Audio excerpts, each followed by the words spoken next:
lockdown व्यवस्था करा जायछि आपण माने ताको मानिकी चलिचंती बोली आज आम जगतसिंहपुर जिले में समस्त सुरक्षित अच्छा से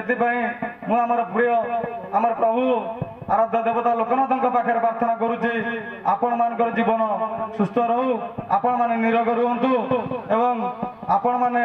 जो सरकार के जो नियम रही लॉकडाउन व्यवस्था घर बाहर ना आज आपण मैंने मानिकी चली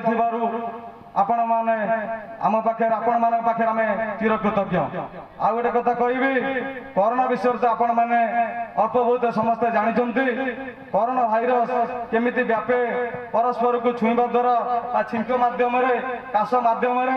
समस्त को व्यापे तेणु आपण मैंने समस्ते सचेतन अच्छा किंतु आसंता 24 तारीख ठारू आसंता काली ठारू आमर ग्राम पंचायत आमर पंजीकरण व्यवस्था करा जाउची